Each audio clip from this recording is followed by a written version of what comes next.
નમસ્કાર મિત્રો, આજે આપણે મારી 20 ભુજાળી વિહતમાના પ્રાગટ્યની કથા વિશે વાત કરીશું અને સાથે સાથે મારી 20 ભુજાળી વિહતે માં મેલડીને કેવી રીતે પ્રગટ કર્યા હતા તે પણ આપણે આ વિડીયોમાં જોઈશું। તો મિત્રો, ઘણા બધા વર્ષો પહેલાં ભોળાનાથ અને માતા પાર્વતી પૃથ્વીની ભ્રમણ કરવા માટે નીકળ્યા છે અને બંને જણા જંગલમાંથી વાતો કરતાં કરતાં જઈ રહ્યા છે અને ત્યારે પાર્વતીની નજર એક કીચડમાં ફસાયેલા પાડા ઉપર જાય છે અને ત્યાં બાજુમાં અડધું સુકાયેલું તળાવ છે અને એ કીચડમાં એક પાડો ફસાઈ ગયો છે અને છે તો ખૂબ જ તાકાતવાળો, પણ તે ઘણી બધી તાકાત કરે છે, મહા મહેનત કરી રહ્યો છે, પણ તે આ કીચડમાંથી બહાર નીકળી શકતો નથી।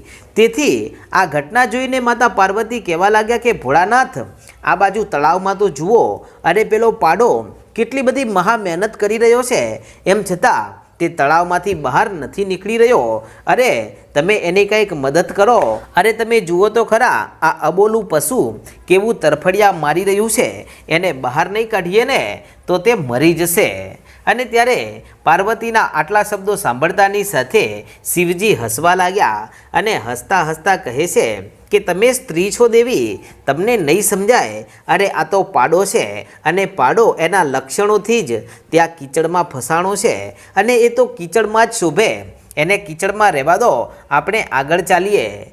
ત્યારે માતા પાર્વતી ત્યાં જ ઊભા રહી ગયા અને કહે છે કે ભોળાનાથ, સ્ત્રી છીએ અને અમને ખબર ના પડે એટલે તમે શું કહેવા માગો છો? અરે એ પાડાને બહાર કાઢો, નહીતર અહીંયાથી હું એક ડગલુંએ આગળ નહીં હાલું। ત્યારે શિવજી કહે છે કે રહેવા દો દેવી, એ પાડો છે અને તે એની જગ્યા ઉપર બરાબર છે। કે ના સ્વામી ના, હવે હું આગળ નહીં ચાલું, આ પાડાની મદદ તો કરવી પડશે, એ તો અબોલો પશુ છે અને કેવો તરફડિયા મારી રહ્યો છે। અને ત્યારે શિવજી કહે છે કે તમે આટલી બધી જીદ કરો છો તો ચાલો એને બહાર કાઢીને આવીએ। અને પછી તો બંને જણા તળાવમાં જાય છે અને આ પાડો બીજું કોઈ નહીં પરંતુ એક અમર્યા નામનો દૈત્ય હતો અને તેને અમર થવું હતું અને એટલા માટે તે પાડો બની અને આવા નાટક કરતો હતો ને કીચડમાં ફસાણો હતો અને ભોળાનાથ તેની દાનતને સમજી ગયા હતા, પણ માતા પાર્વતીના જીદના કારણે ભોળાનાથ આ પાડાને બહાર કાઢવા માટે જાય છે। અને પછી ભોળાનાથ તળાવમાં ઉતરે છે ને એમણે પૂંછડું પકડ્યું અને પાર્વતીએ મુખ પકડ્યું અને તાકાતથી આ પાડાને બહાર કાઢવાની કોશિશ કરે છે। અને ત્યારે આ અમર્યા દૈત્ય કે જે પાડા સ્વરૂપે હતો અને તે આ પાર્વતીના હાથે જે કંકણ પહેરેલું હતું તેને સૂંઘી લે છે અને સૂંઘતાની સાથે તે અમર થઈ જાય છે। અને પછી તો તે હસવા લાગ્યો અને તે ત્યાં જ તળાવમાં પોતાના અસલી સ્વરૂપમાં આવે છે અને તે અમર્યા દૈત્યના રૂપમાં આવી અને ત્યાંથી આકાશમાં ઉડી જાય છે। ત્યારે આ ઘટના જોઈને શિવજી કહેવા લાગ્યા કે જોયું ને દેવી, એટલા માટે તો હું એને કાઢવાની ના પાડતો હતો, પણ તમે માન્યા નહીં અને આ દૈત્યને કીચડમાંથી બહાર કાઢી દીધો ને। ત્યારે માતા પાર્વતી કહે છે કે સ્વામીનાથ, તમારે મને કહેવું જોતું હતું ને, મને શું ખબર, મને તો આ એક અબોલો પ્રાણી લાગ્યો અને મને દયા આવી અને મેં એને બહાર કાઢવા માટે તમારી પાસે વિનંતી કરી। અને આમ પછી તો આ અમર્યા દૈત્ય કે જે ખૂબ જ શક્તિશાળી બની ગયો, કારણ કે ભગવાન ભોળાનાથની પત્ની પાર્વતીના કંકણને તે સૂંઘી ગયો હતો। અને પછી તો તે ત્રણેય લોકમાં હાહાકાર મચાવવા લાગ્યો અને તે સૌથી પહેલાં ઇન્દ્રલોકમાં પહોંચે છે અને ઇન્દ્રની હારે યુદ્ધ કરે છે અને ઇન્દ્ર પણ તેને હરાવી ન શક્યા, એને મારવાની ઘણી કોશિશ કરી પણ તે એટલી આસાનીથી મરે એમ હતો નહીં। તેથી ઇન્દ્રલોક છોડી અને ઇન્દ્ર ભાગ્યા અને પછી તો જેમ જેમ દેવી અને પછી તો જે દેવ આ અમર્યા દૈત્યની સામે આવ્યા એની સામું તે યુદ્ધ કરે છે અને બધા દેવો હારી અને બધા દોડતા દોડતા અને ત્રાહિમામ કરતાં કરતાં પહોંચે છે શિવજીની પાસે અને ત્યાં જઈને કહે છે કે હે ભોળાનાથ, ત્રણેય લોકમાં અમર્યા દૈત્યનો હાહાકાર મચી ગયો છે અને દેવતાઓ પણ તેની સામું હારી જાય છે। હવે તમે કાંઈક ઉપાય કરો અને આ અમર્યા દૈત્યનો વધ કરો અને એના ત્રાસમાંથી અમને બચાવો। અને ત્યારે ભોળાનાથ કહે છે કે આમાં હું તો કાંઈ નહીં કરી શકું, અમર્યા દૈત્ય એ અમર થઈ ગયો છે અને એને આદ્યશક્તિ વિના હવે કોઈ મારી શકે એમ નથી, માટે તમારે આદ્યશક્તિની પાસે જવું પડશે અને એ જ તમને કાંઈક માર્ગ દેખાડશે. ત્યારે દેવો કહેવા લાગ્યા કે પણ આદ્યશક્તિમાં તો 6 મહિનાથી ધ્યાન નિંદ્રામાં છે અને તેમને કેવી રીતે જગાડવા અને એમને જગાડીને કહેશે કોણ? ત્યારે ભોળાનાથ કહે છે કે તમે નહીં જાઓ. ત્યારે દેવો કહે છે કે અમે જઈએ અને દેવીને 6 મહિનાથી ધ્યાન નિંદ્રા ચાલુ છે ને જો એમની નિંદ્રા ભંગ કરીએ ને તો કદાચ અમને શ્રાપ આપી દે ને તો અમે ક્યાંય ના રહીએ. ત્યારે ભોળાનાથ કહે છે કે ઊભા રહો, હું કાંઈક માર્ગ કાઢું છું.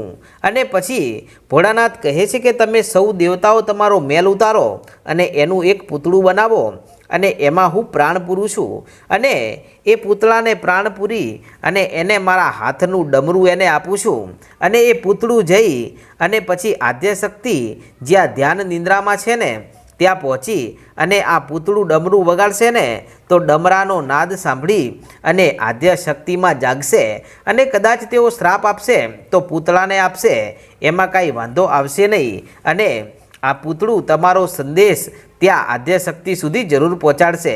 અને પછી તો બધા જ દેવતાઓએ ભોળાનાથની આજ્ઞાને માની લીધી અને પછી બધા જ દેવોએ મેલ ઉતાર્યો અને એક માનવરૂપી પૂતળું બનાવ્યું અને પૂતળું બનાવીને ભોળાનાથની સામું મૂક્યું અને પછી ભોળાનાથે તેમાં પ્રાણ પૂર્યા અને ત્યારે આ પુરુષરૂપી પૂતળું ઊભું થયું ને કહેવા લાગ્યું કે બોલો મારું કામ શું છે, મને અહીંયા કેમ પ્રગટ કર્યો છે?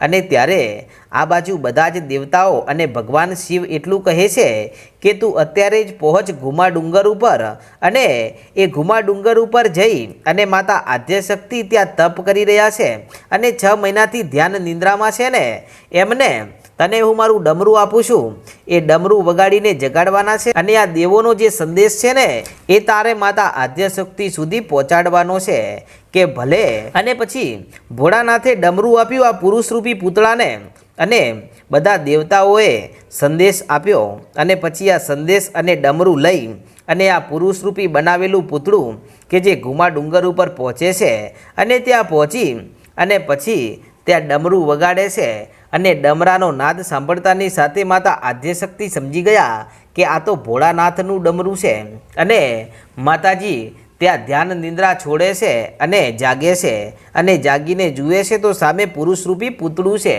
ત્યારે માતા આદ્યશક્તિ કહે છે કે કોણ છે તું અને ભોળાનાથનું ડમરું તારા હાથમાં કે ભોળાનાથે આપ્યું છે અને એમણે જ મને પ્રગટ કર્યો છે. અને સાંભળો દેવી, અમર્યા નામના દૈત્યનો ત્રાસ ખૂબ જ વધી ગયો છે અને તે 3 લોકોમાં હાહાકાર મચાવી રહ્યો છે અને દેવોએ તમારા માટે સંદેશો મોકલાવ્યો છે કે હે દેવી આદ્યશક્તિ, તમારી ધ્યાન નિંદ્રાને ત્યાગો અને હવે આ ધરતીને, આ પૃથ્વીને અને આ 3 લોકોને ને દેવી દેવતાઓને બચાવો.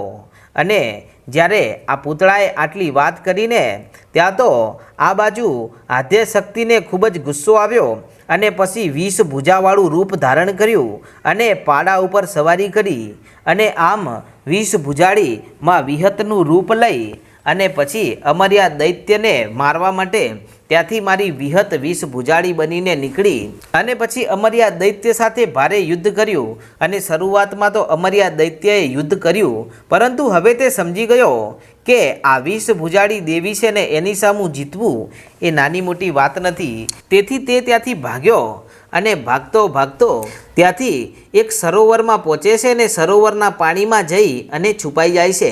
અને ત્યારે મારી 20 ભુજાળી વિહત ત્યાં પહોંચે છે અને એ સરોવરનું બધું પાણી પી જાય છે અને પાણી પીધા પછી અમર્યા દૈત્ય હવે પાછો બહાર આવ્યો અને ત્યાંથી પણ તે ભાગ્યો અને આ બાજુ દેવીના પ્રહારો તે સહન કરી શકે એમ પણ નથી અને ભાગતો તે એક મરી ગયેલી ગાય પડી છે અને એ ગાયના એ શરીરમાં જઈને છુપાઈ ગયો. અને ત્યારે માતા વિહત કે જે ચાલતા પાડાની સવારીએ ત્યાં પહોંચ્યા અને ત્યાં જઈને જુએ છે અને એમને ખબર પડે છે કે આ અમર્યા દૈત્ય તો આ ગાયના શરીરમાં પ્રવેશ કરી ચૂક્યો છે અને આ ગાયનું હાડપિંજર પડ્યું છે ને ગાયમાં 33 કોટી દેવતાઓનો વાસ હોય છે, તેથી હવે હું એને બહાર નહીં કાઢી શકું. પછી માતા વિહતે વિચાર કર્યો અને એમણે પોતાના બંને હાથનો મેલ ઉતાર્યો અને એમાંથી એક પૂતળું બનાવી અને એક નનામી બાળકી બનાવી અને એમાં પ્રાણ પૂર્યા અને પ્રાણ પૂર્યા પછી એને અસ્ત્ર શસ્ત્રો આપ્યા અને બધી જ શક્તિઓથી નિપુર્ણ કરીને કહ્યું કે હે નનામી, તમે અત્યારે જ પહોંચો આ ગાયના શરીરમાં અને એમાં એક અમર્યા નામનો દૈત્ય છુપાણો છે ને એને બહાર કાઢવાનો છે. અને ત્યારે આ નનામી બાળકી કહે છે કે ભલે દેવી. અને પછી તેઓ શસ્ત્રો લઈ અને પહોંચે છે ગાયના શરીરમાં અને ગાયના શરીરમાં અમર્યા દૈત્યને મારીને બહાર કાઢ્યો અને અમર્યા દૈત્ય ત્યાંથી પણ બહાર નીકળ્યો અને બહાર નીકળી અને ત્યાંથી હવે ભાગવા લાગ્યો. ત્યારે મારી વિષભુજાળી વિહતે પોતાના ભાલાનો ઘા કર્યો અને તે અમર્યા દૈત્યને વાગે છે અને આમ મારી વિષભુજાળી વિહતે અમર્યા દૈત્યનો વધ કરી નાખ્યો. અને પછી ત્યારથી મારી વિષભુજાળી વિહત કહેવાણી. અને એના પછી મારી વિહતે જે આ નનામી બાળકીનું પ્રાગટ્ય કર્યું હતું એ નનામી બાળકી કહે છે કે હે માં વિષભુજાળી વિહતમાં હવે મારું કાર્ય શું છે અને મારું નામ શું છે. ત્યારે તેઓ કહે છે કે તું ભોળાનાથની પાસે પહોંચી જા. ભોળાનાથ તને પહેલાં તો પવિત્ર કરશે અને પછી તારું નામ પાડશે. કે ભલે. અને પછી નનામી બાળકી પહોંચી ભોળાનાથ પાસે અને ત્યારે ભોળાનાથ કહે છે કે દેવી, તમે ભલે નનામી બાળકી રહ્યા પણ તમારું કામ ખૂબ જ મોટું છે અને અમર્યા દૈત્યનો વધ કરવામાં તમારું યોગદાન સૌથી મોટું છે. તમે ગાયના શરીરમાં જઈ અને બહાર આવ્યા છો માટે દેવી, હું સૌથી પહેલાં તો તમને પવિત્ર કરું છું. અને પછી શિવની જટામાંથી ગંગાની ધારા વહેડાવી અને દેવીને પવિત્ર કર્યા. અને પછી ભોળાનાથ કહે છે કે દેવી, આજથી તમારું નામ માતા મેલડી છે અને હે દેવી, તમે કળિયુગમાં પણ પરચાધારી અને હાજરા હજુર રહેશો અને તમારા દર્શન કરવા જે કોઈ પણ આવશે અને ઠેર ઠેર તમારા મંદિર બનશે અને ભાવિ ભક્તો જો તમને સાચા મનથી પૂજા કરશે ને તમારી પાસે આવીને કંઈ માગશે ને તો કળિયુગમાં પણ તમે હાજરા હજુર રહેશો. આવું હું ભોળાનાથ તમને વરદાન આપું છું. અને એ દિવસથી મારી મેલડી આજે પણ પરચાધારી છે અને લાખો દિન દુખ્યાના દુઃખ મટાડે છે અને માં મેલડી આજે પણ હાજરા હજુર છે. મિત્રો, આવા જ ઇતિહાસ રોજ રાત્રે જોવા માટે આપણી ચેનલ રાજા મેલડીને સબસ્ક્રાઈબ કરવાનું ભૂલશો નહીં. જય માતાજી.